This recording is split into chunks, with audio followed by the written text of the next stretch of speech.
Thank you. Thank you very much. Let me get situated here. Great to be with you. Privilege. And to talk about some very, very important stuff. Great job, Sam. Great job. Wow. I was tracking you. If you follow someone who's speaking, you want to listen very closely to what they say to make sure they didn't just say exactly what you're about to say. And I only noticed one. I noticed a lot of great connections here. So Sam, you did a good job prepping. Wonderful, wonderful connections.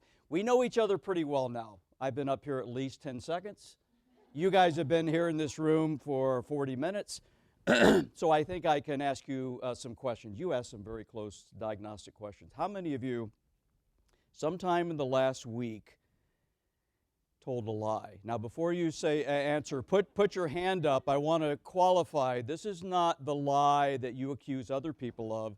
This is kind of the white lie, stretching the truth a bit, a little self-protective representation of the truth. If in the last 2 weeks or week or so that you have done that, and I will raise my hand, have you done that? Okay. Keep your hands up, please. Okay. We just want to get a feel of what type of group I'm dealing with. All right. How many in the last 2 days? How many in the last day? All right. Thank you for your honesty. You did a good job. Your honesty is good because research tells us that people tend to lie twice a day. And kind of very interesting. Now, this thing of authenticity is a tricky word. Authenticity is a tricky word. If you start to study it, what does it really mean? Does it mean always telling the truth no matter what? Does it mean always being yourself? That's always been a weird thing, like be who you are. Well, what if you're a jerk? I mean, is that really what you're supposed to do?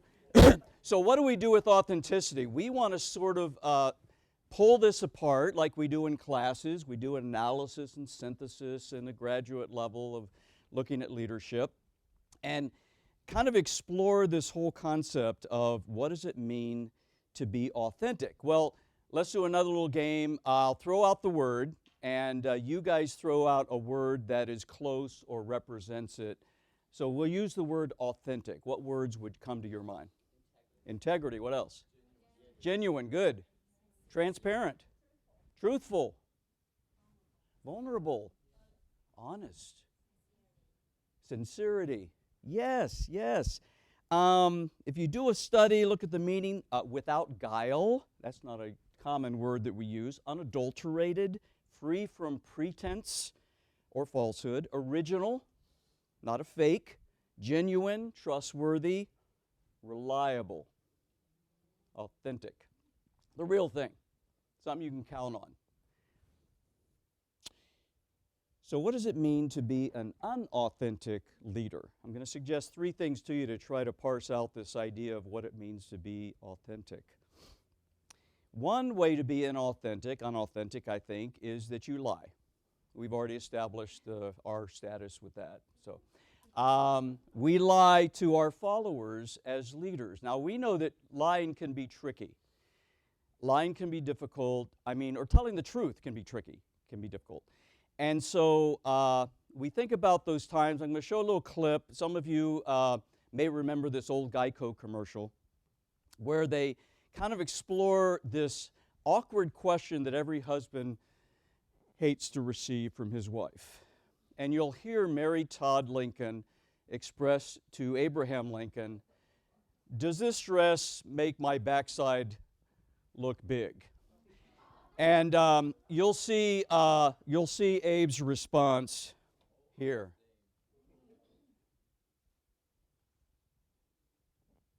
Then again,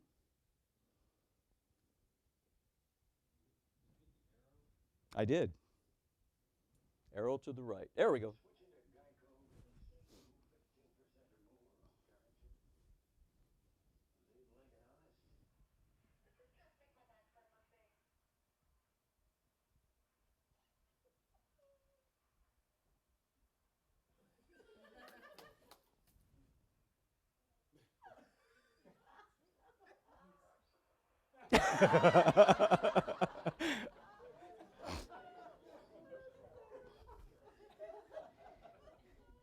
Telling the truth can be a difficult thing. Telling lies, as we mentioned, on average 2 a day. Bella DePaulo from University of California did a study in the Netherlands, 2015, found out that children do not lie really all that well. They start out, and you kind of know that when they're very young. They try it, but they're not so good at it. But the good news is, I guess, that they improve with age. Young adults, anyone here 18 to 29? Oh, yeah, there we go. Okay, you're the best at it. That age is the best at it. After 45, we start to lose our abilities, which I guess is promising. Kind of interesting. But shouldn't be no surprise. We learned pretty early on there's punishments for telling bald-faced truth, right? Or lies, or being caught in those lies. And so we create filters around our speech. What if we don't? Everyone knows someone who's unfiltered. This happens with age, and I'm enjoying this as I move towards 70. I'm 68 now, and so as I move towards 70, I relish those times when I could be totally unfiltered and not care.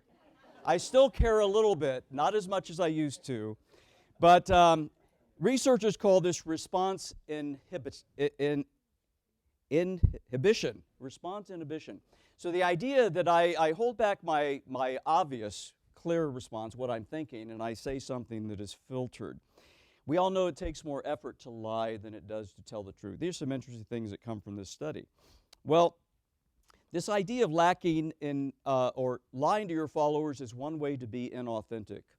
Also lacking integrity or our actions. So one is words and another is action.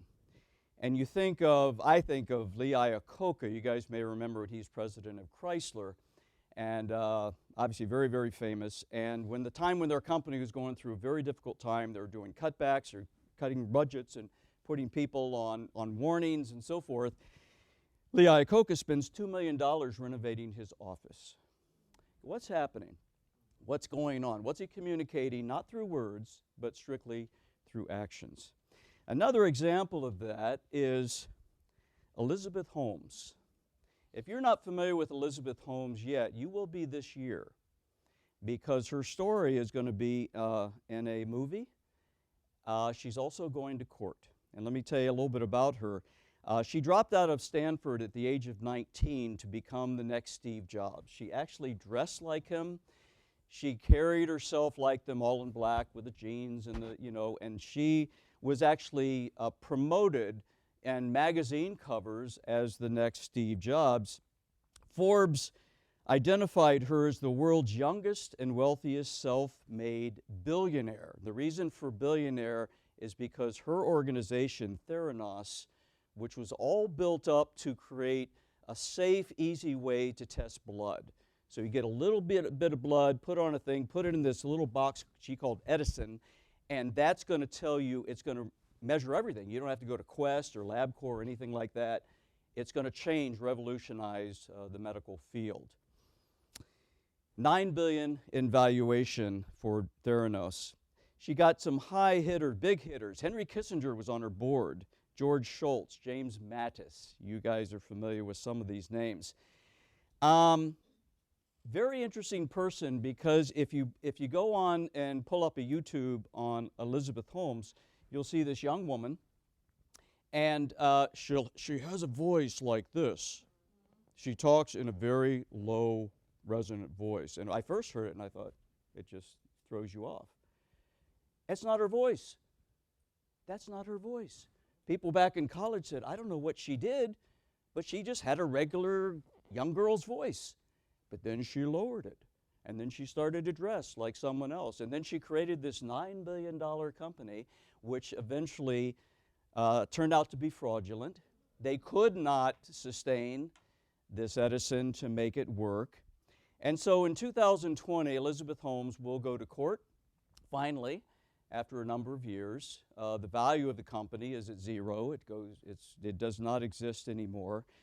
And a movie, Jennifer Lawrence is going to play Elizabeth Holmes. So be looking for the movie as it comes out. So this idea of unauthenticity can be your words, we lie, or the way we act, the way we carry ourselves, how we project ourselves to the world. It's the third way to be unauthentic, and that is through being undeserving of trust. When our words and actions come together in this mix of inauthenticity, we end up with these results. The Marit study said 11% of managers back up their words with action or are perceived that way by their workers. Only 11%. 7% of workers trust their leaders. Okay? Why? Because they're undeserving of trust, because of their actions and because of their words. They're inauthentic and they're not to be trusted. They're following Machiavelli, trying to follow Machiavelli's famous rule that leaders should appear trustworthy. You notice the key word there? Should appear trustworthy. You don't have to be trustworthy. That's not important to Machiavelli, but you have to appear trustworthy because it's useful to lead your people. So people try that, and of course it doesn't much work. So you have those three ways of looking at inauthenticity. The study that we'll be talking about in the breakout session and the workshop was an effort to define servant leadership. And won't get into that here, except to say that this model was what was created out of that research study and developed the organizational leadership assessment, which measures servant leadership perception in organizations. And it's fortunately been used all over the world and in probably about 90 dissertation studies and so forth. But this is the model. Servant leaders value people, they develop people, they build community, they provide leadership, they share leadership, and they display authenticity. So we're focusing on that one piece of this model that says servant leadership looks this way. Servant leadership has these behaviors, these disciplines, but we're going to focus particularly on this displaying of authenticity. When I titled this, Jeremy wanted a title, and I thought, okay, I got to come up with an exciting title. Couldn't do it. Authenticity, and finally end up with becoming an authentic leader. That's a boring title. But it helped me actually to think about it, to say, wait, becoming. That is what this thing is about. Authenticity is not about a rigid consistency to an incomplete idea of who we think we are. It really is becoming. It's moving toward our full potential as leaders. And what I want to suggest and give to you as sort of the core of this talk are 3 becoming steps. Okay, and this did come out of the research. It came out of the model of, okay, what does it mean to be authentic? And so these 3 pieces, 3 becoming steps. So one is to become more open and accountable. And Sam touched on this very powerfully. Seek feedback. I'm going to give you a couple things on each one of these. So seek feedback. Actually ask for it as leaders. I do organizational assessment. We take the organizational leadership assessment, OLA. We go into organizations, and then we ask top leaders, managers, and workforce, everyone, to answer the same questions, right? And the first one is, we are trustworthy. In this organization, we trust each other. And you have top leaders answering that, and you have managers answering that, and you have the workers. Do you think we come up with the same responses? No, we don't. I'm going to share a little bit of that in the workshop. You'll get an idea of how that kind of works. So, but in order to be open and accountable, we need to actually create forums for feedback. We can't do it by sitting there with someone, you're the boss, this is your new person that's been there for a year, and you say, hey, tell me what you think of me. Tell me what you think, how am I doing? It's not going to happen. You have to create safe forums and, quantitative collecting of data from people and then putting that data back to them is one way through 360s for you personally or for the organization or the team that you operate in. You have to seek critique and feedback. Do these organizational assessments. I always thought of my wife. She's used to work in the school system as occupational therapy assistant, and she would come home just battered by her leaders. They were horrible leaders. I taught this stuff every week, and she would come back with these horror stories of how they were treated. Grown women being belittled as children by their leaders. Did they ever assess those leaders? Never assess those leaders. Why? Because we're not committed to being more open and accountable. The second one here is to admit mistakes. Very difficult to do, but it's a critical part of, as a leader, admitting to other people that you make mistakes. You know they know that you make mistakes, right? That's very clear. But admitting them is very important. The Michigan model was developed by the University of Michigan Hospitals and Health Systems a number of years ago. They, like many health systems, were having real difficulties with lawsuits and the whole malpractice issues, and these things were just escalating. In fact, I learned just this week from a student presentation that medical malpractice mistakes is the third leading cause of death. That's a little freaky, isn't it? So you have a hospital who, what do you do about that? Well, their values were respect, compassion, trust, and integrity. And they wanted to somehow, could we limit these errors? Could we do something about this high and escalating number of malpractice lawsuits? And so they did something very radical based upon their values. They decided to tell their doctors and nurses to admit their mistakes. Have you ever heard of this before? It's incredible. Admit your mistakes. In other words, sorry, we did an error. And we will admit to that. We will do the proper follow-up care. We will compensate you financially. You paid for your hospital stay and so forth. These types of responses. Within 3 years, medical malpractice cases and lawsuits decreased by 50%.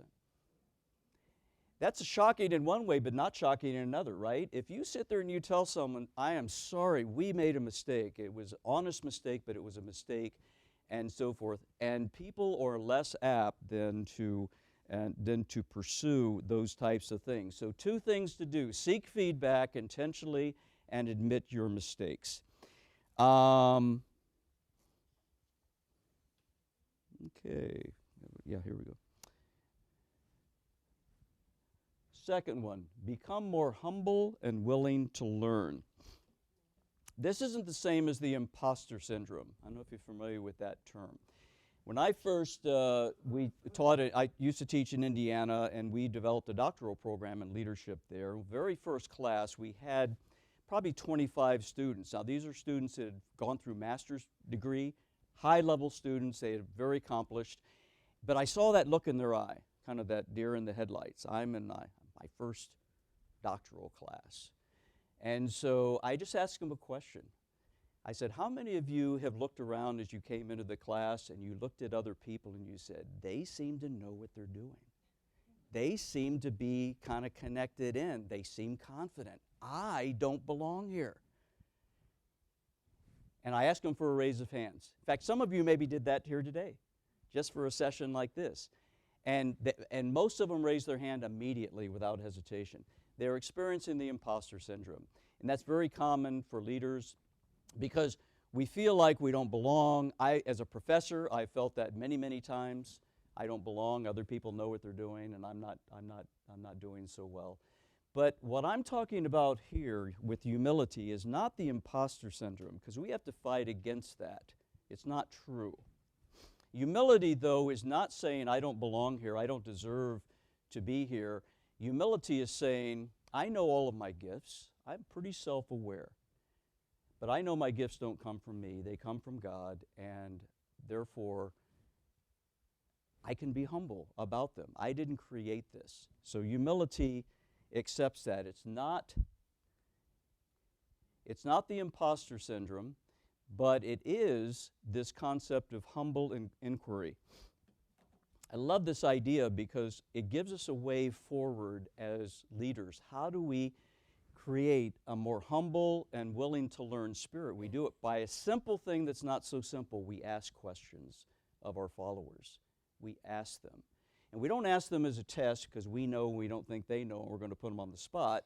We ask them because we don't know, and we want to know, and we want to learn. And so we ask them, and something very powerful happens. Imagine you as the leader up on the top floor, nice corner office looking out over beautiful things, and then down on the other floors is where the workers are. And you go to those workers and you ask, how does this really work around here? How does this machine really function? And they, and they answer you. What's happening? You, the leader, with the power, are asking a question of one of the workers. They start to respond. What has happened in terms of the power differential between you? Who now has power? You've given it to the other person because they are able to speak back to you. And they can do it because you've opened themselves. Remember Undercover Boss, that show? Is that still around? Oh, okay. Here's the thing about Undercover Boss I have a problem with. Why does he have to go undercover? Why? Why can't the boss be able to relate to people, be able to ask questions, have humble inquiry, trade their power that I have, give it to you, you're teaching me, and I'm going, this is incredible, I've never heard this before. What are your recommendations for how we can improve productivity right here at your corner of this? And they have ideas. They know what to share. And you're sharing through this, through humility and willingness to share, you are giving them the ability to have power. You're giving them the ability to lead. So through your authenticity, you create the opportunity for others to lead. Here's the third one. Become more honest and worthy of trust. Speak the truth. It's not the complete verse. It's Ephesians 4:15. Speak the truth in love. This helps us a little bit with our Abraham Lincoln start-off thing. How do I share the truth? But the Bible says you share the truth, you speak the truth, but you moderate it with love. I'm not sure how we do that in all these complicated situations, but it's a pretty good direction for us, I think. Kouzes and Posner, some of you may have read their books, The Leadership Challenge, Leadership Legacy, and others. Yeah. They've done a study that the Leadership Challenge book was written from all over the world, multiple countries, multiple cultures, languages. And it was about what do you want in your leaders? What do you expect in your leaders?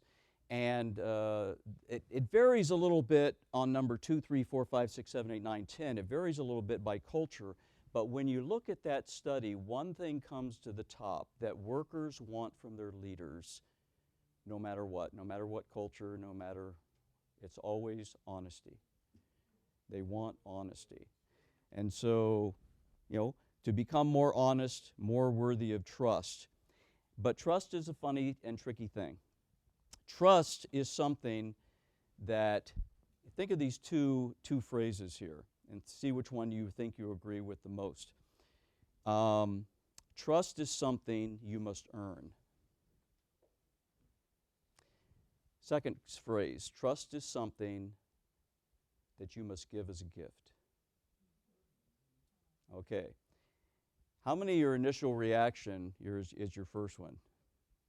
Trust is something you must earn. We've learned that since we were kids. We know that's and by the way, it's true. It's a true statement. But the second statement is in a sense more true or deeper true, that if I give trust as a gift, because when we give something as a gift to someone, we do something for that person. And I relate it, when I was a high school kid in Miami, growing up, I grew up in Carroll City, north part of Miami, and our high school had a campus life club, and even though Youth for Christ and campus life, okay. And so we had a club. It wasn't really very strong, just had a few people in it and all this, but and it basically died after about halfway through the year. But Ted Place, who was a little 5'3" guy that directed the Youth for Christ in Miami, started it there, came up to me. I'm 16 years old, clueless, never proven anything, never done anything except come to Campus Life Club. And Ted Place comes to me in the hallway at Carroll City High School, and he looks up at me, he's a little short guy, and he says, "Jim, God's got his hand on you, and God's going to do something in your life. And it was very powerful. Ted Place has gone on to be with the Lord now, but at that time, I'm sitting there going, I hadn't shown anything. I hadn't revealed anything. I hadn't given him reason to believe that, except he's made a statement of faith, putting trust in me and my potential that I didn't have any reason to claim. And what did that do? And you guys can think of someone, too, that's done that for you. Someone that gave you trust. You didn't deserve it. You may even have messed it up and failed, but they still gave it to you. What did that do to you? It tended to push you toward being successful, toward where they wanted you to go. So trust first is one of the key concepts. Before I present that, here's so consequences of lacking authenticity. I think we see clearly that if we lie, if we're inauthentic, we can't develop trust as a leader. That's a bad thing, right? We need to be trusted as leaders. We could put our organizations at risk. Think about Elizabeth Holmes. I mean, the organization at $9 billion went to zero in a very short time. We're talking months. This is horrible, to think that we could actually move the collapse of our own organization. But there's more that needs to be considered. Much, much more. Many of us have heroes. This is one of mine. Jean Vanier. Jean Vanier is a French-Canadian, came from France and lived most of his life I came from Canada, lived most of his life in France, was a priest, and he developed this program called L'Arche. The Ark, which was a program for severely disabled adults. And they developed this home. Some of you know Henry Nouwen, have read some of his works. Henry Nouwen went and left Yale and went to work in L'Arche. And Henry Nouwen and Jean Vanier these were my heroes. They wrote about spiritual formation. They wrote about community. They wrote about relationship. And there's someone that we looked up. Here's a couple quotes from John. We are not called by God to do extraordinary things, but to do ordinary things with extraordinary love. Powerful, is it not? Here's another one. A Christian community should do as Jesus did, propose and not impose. Its attraction must lie in the radiance cast by the love of brothers. Hits you, right? Jean Vanier died, as you can see there, in 2019, just last year in May. And about a week ago, so this just came into my talk recently, his organization that he founded put out a report that made a claim that there were credible charges of sexual and emotional abuse of 6 women by Jean Vanier. And this hits you. We've all seen the heroes go down, and we can tick off the names. In the church, obviously in business, politics, other places like this. Jeremiah 17:9 says, the heart is deceitful and desperately wicked. Who can know it? But you know, it's hard to put it all together and figure out where does this, my hero in these areas that touch at the depth and the heart of what it means to follow God, has committed evil acts, not mistakes, but acts of pure evil. I want to read a Parker Palmer quote to you, and this is powerful. A leader is someone with the power to project either shadow or light onto some part of the world and onto the lives of the people who dwell there. A leader shapes the ethos in which others must live. An ethos is light-filled as heaven or as shadowy as hell. A good leader is intensely aware of the interplay of inner shadow and light, lest the act of leadership do more harm than good. So we struggle with this. So as we think about authenticity, we think about lying, and we think about our actions, and we think about how we mix them together into how we come across with integrity or not integrity. And then we look at it at a whole different level where we say, what is inside of me? And if we're all of we're honest, Parker Palmer says we have darkness, we have light. Okay? But we need to go to self-awareness, as Sam has encouraged us to do, at a deep, deep level.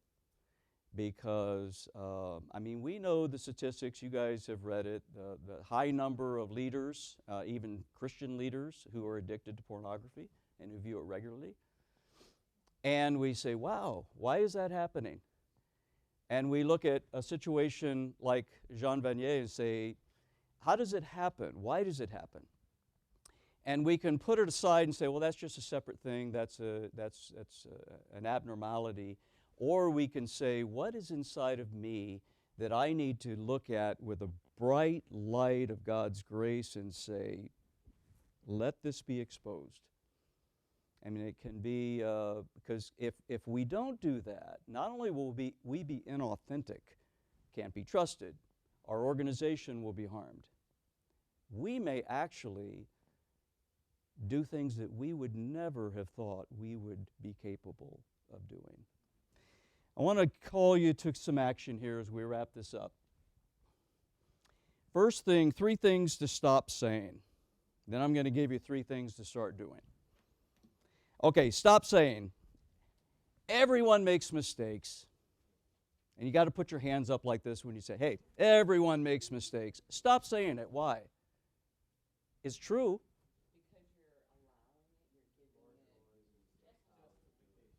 Justification, you're excusing your behavior based upon some sort of generality, diffusion of responsibility that you then say, everyone makes mistakes. Enabling. And by the way, too, these are not mistakes. These are purposeful, conscious decisions that people make. These are not mistakes. Mistakes are putting your keys on the top of your car and you lose them. That's a mistake. Shouldn't have happened. Mistake, when you harm someone, you sexually abuse someone or emotionally or spiritually abuse somebody, that's not a mistake. Something else is happening. Here's another thing to stop saying. Well, I'm just human. It's a little bit like the other one. I'm just human. I hear this a good bit from students sometime. Well, yeah, I'm just human. Again, we're excusing behavior or diffusing responsibility. Here's a third one. Don't hold that against me. That's in the past, and I have changed. Another true statement. Do we believe in forgiveness and reconciliation and new opportunities? Of course we do. But what I just said was just words. Just words. They mean absolutely nothing. So if I say, hey, don't hold that against me, I have changed, what would you say? Let me see it. Show me. Let me see it. So let's give us 3 things that we can start doing. And we've talked about these. Seek feedback. Be bold in asking people. Give them a safe environment. Do an organizational assessment. Do a 360 that would evaluate you directly. Find trusted people who will tell you the truth about how you come across, about that shadow side of you. Seek feedback. Practice humble inquiry. Ask questions. Ask questions. Just to let people know you really don't know and you respect the fact that they do. And though they're a worker making a small part of what you make, perhaps, as the leader, they actually know more about certain things than you do. And when you ask them, you give them power. You let them lead. You respect them. Give trust as a gift. Give trust as a gift. Very hard to do. But it's the type of thing that if I give it, then I have the opportunity to see them excel. So in closing, becoming an authentic leader is refusing to excuse our harmful behavior toward others. It means becoming other-focused rather than self-focused. It's becoming true to the self that God has made, not a self-image we have created. It's not being true to myself in some sort of odd way. Authentic leadership is a life lived in the exposing light of God's grace, allowing us to be truthful, trustworthy, and brutally honest about who we really are, leaders who are constantly and faithfully becoming. Thank you.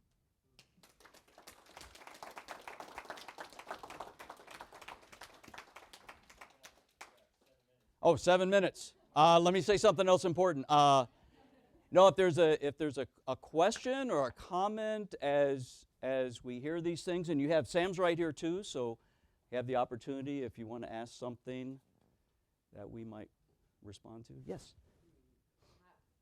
How did you personally deal with finding out about him? Yeah. I'm still dealing with it because this was just days ago. And I did come across another, I actually thought someone might ask if we had time for questions, so thank you for asking that. Another Parker Palmer quote. This helped me. I didn't bring it into the talk because it was just getting too long.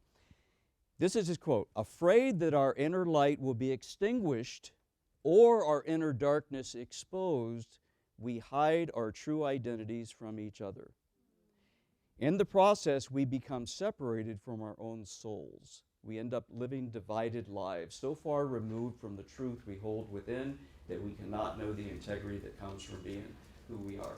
So that helped me because it's like, how does this happen? There's something that perhaps that occurs where I'm not willing to be open about what's really inside of me in a way. And some of that, by the way, is not going to be shared. I'm not going to tell you. Sam's really shared a lot of stuff. That was great. But I've gone to counselors. I've talked to counselors about stuff. I've experienced depression. I have worked and I've encouraged students. I'm saying, look, you're going to be leaders.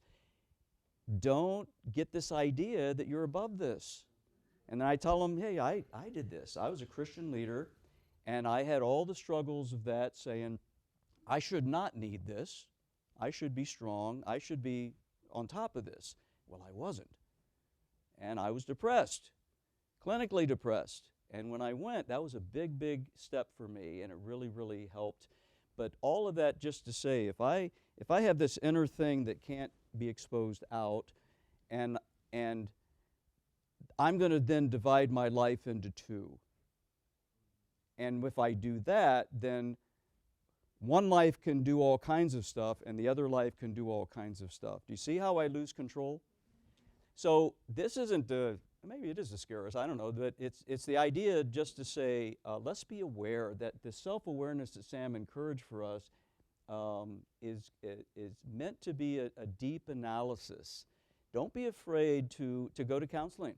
People go for health, not just to find out how crazy I am, but to go and say, I need to talk over things and work through these issues. I don't fully understand this. It's very troubling. And if we go down the list of spiritual leaders who have fallen in the past year through the Me Too movement, the Church Too movement, and other things like that, we're dealing with that. I think the best thing to do is try to figure out, how do I, as a leader, understand myself such that I will not do harm to other people. And I will actually be able to serve others and build them up. And with all my mistakes and difficulties and errors and weaknesses, I will work diligently to expose what is in me, because there's light and there's shadow. So that's reality. Great question. Yes?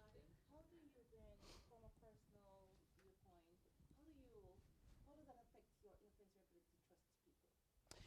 That's a great question, because we just said trust first, and now we're talking about, trusting is obviously intelligent, or it's foolish. But it is something that we need to do. Believing in someone, giving them the benefit of the doubt, trusting that they can lead. Like with a leader to followers, giving them the opportunity to speak to issues, to make decisions. That's part of sharing leadership with others. It's trusting them to take this on. Now, I could trust you. You're a wonderful person. We've just met, but I'm not going to let you do brain surgery on me. So there's a sort of a care as well as understanding. We need to be, how did Jesus put it? Why is this? Gentle as doves. There's sort of a wisdom and a cautiousness, but not one that leads us to suspicion, because always being suspicious, because I've seen that in leadership, and it is devastating. You know, where everything you propose, the sort of, yeah, but, now I've seen that go bad, and that suspicion kills every initiative, everything new. So as leaders, hey, no one said it was easy. It's a very challenging balance. And so we have one more question here, and then I think we'll be done. Yes, you still?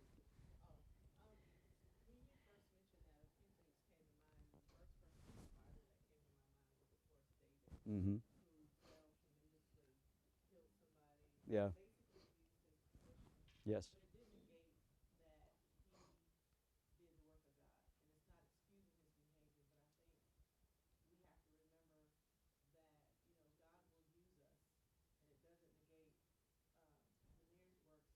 Yeah.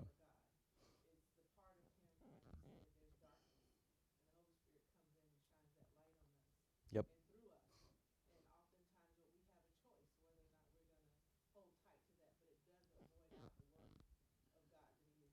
It's a good point. Yeah, it doesn't void the work, and we also should not get into the position of celebrating heroes regardless. Well, no, I can't speak against him because he's a hero. No, what he did was this, and that's why I stated it the way it was. This is credible. You know, 6 women. This was not just a mishap at a certain point in time. So, but again, we have to kind of navigate these waters as leaders with the bright light of God's grace open, not in the shadows. Yeah, don't make excuses. Don't justify. Don't let other people do that. We need to be honest and upfront with our authenticity. It's got to be bold and raw and sometimes ugly. So, Jeremy.